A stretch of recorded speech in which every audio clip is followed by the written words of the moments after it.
ಮೋಮೋಸ್ ಜೊತೆ ತಿನ್ನೋಕೆ ಒಂದು ಖಾರ ಚಟ್ನಿ ಮಾಡ್ತಾ ಇದ್ದೀನಿ. ಅದು ಹೇಗೆ ಮಾಡೋದು ಅಂತ ತಿಳ್ಕೊಳ್ಳೋಕ್ಕೂ ಮುಂಚೆ ನೀವು ನನ್ನ ಚಾನಲನ್ನು ಸಬ್ಸ್ಕ್ರೈಬ್ ಮಾಡಿಲ್ಲ ಅಂದರೆ ಕೆಳಗೆ ಕಾಣುವಂಥ ಸಬ್ಸ್ಕ್ರೈಬ್ ಬಟನ್ ಒತ್ತಿ, ಪಕ್ಕದಲ್ಲಿರೋ ಬೆಲ್ ಬಟನ್ ಒತ್ತೋದನ್ನು ಮರಿಬೇಡಿ. ವೆಲ್ಕಮ್ ಟು ಮಸಾಲಾ ಡಬ್ಬ. ನಾನು ಲಾವಣಿ. ನಾನಿಲ್ಲಿ ಮೊದಲನೇದಾಗಿ ಒಂದು ಪಾತ್ರೆಯಲ್ಲಿ 1 ಗ್ಲಾಸ್ ಆಗೋಷ್ಟು ನೀರು ತೊಗೊಂಡಿದ್ದೀನಿ. 4 ಬ್ಯಾಡಗಿ ಮೆಣಸಿನ್ಕಾಯನ್ನು ತೊಗೊಂಡಿದ್ದೀನಿ. ಇದು ಖಾರ ಇಲ್ಲ, ಕಲರಿಗೋಸ್ಕರ ಮಾತ್ರ.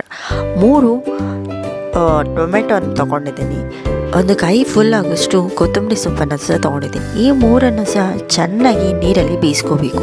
ನಾವು ನೆಕ್ಸ್ಟ್ ಇಲ್ಲಿ ಒಂದು ಚಿಕ್ಕ ಜಾರಿಗೆ ನಾವು ಬೇಯಿಸ್ಕೊಂಡಿರೋವಂಥ ಕೊತ್ತಂಬರಿ ಸೊಪ್ಪು, ಒಣಮೆಣಸಿನಕಾಯಿ ಹಾಗೂ ಟೊಮೆಟೊದನ್ನು ಸಿಪ್ಪೆ ತೆಕ್ಕೊಂಡು ಇದಕ್ಕೆ ಹಾಕ್ಕೊಂಡು ಪೇಸ್ಟ್ ಮಾಡೋದ್ರಿಂದ ನಮಗೆ ಒಳ್ಳೆ ಸ್ಮೂತ್ ಆ್ಯಂಡ್ ಸಾಫ್ಟ್ ಪೇಸ್ಟ್ ನಮಗೆ ಸಿಗುತ್ತೆ.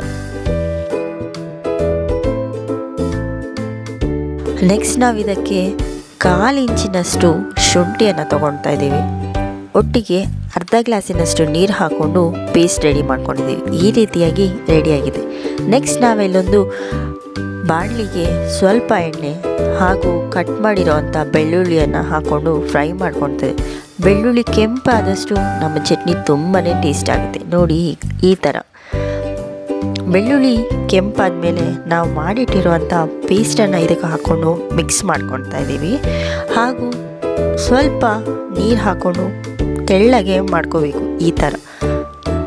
ಈಗ ಇದಕ್ಕೆ ರುಚಿಗೆ ತಕ್ಕಷ್ಟು ಉಪ್ಪು ಹಾಗೂ ಒಂದು ಸಣ್ಣ ಪೀಸಿನಷ್ಟು ಬೆಲ್ಲನ ಸೇರಿಸ್ಕೊಳ್ತಾ ಇದ್ದೀವಿ.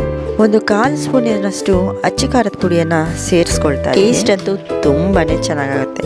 ಹೀಗೆ ಚೆನ್ನಾಗಿ ಇದು ಕುದ್ದು ಗಟ್ಟಿಯಾಗಬೇಕು. ಸೊ ಈಗ ನಮಗೆ ಮೋಮೋಸ್ ಜೊತೆ ತಿನ್ನೋಕ್ಕೆ ಖಾರ ಚಟ್ನಿ ರೆಡಿಯಾಗಿದೆ. ಸೊ ಇವತ್ತಿನ ರೆಸಿಪಿ ನಿಮಗೆ ಇಷ್ಟ ಆಗಿದೆ ಅಂತ ನಾನು ಅಂದ್ಕೊಂಡಿದ್ದೀನಿ. ನಿಮಗೆ ಸಹ ಇಷ್ಟ ಆಗಿದರೆ ಫ್ರೆಂಡ್ಸ್ ಆ್ಯಂಡ್ ಫ್ಯಾಮಿಲಿ ಜೊತೆ ಶೇರ್ ಮಾಡಿ, ಸಪೋರ್ಟ್ ಮಾಡಿ. Thanks for watching. ಬಾಯ್.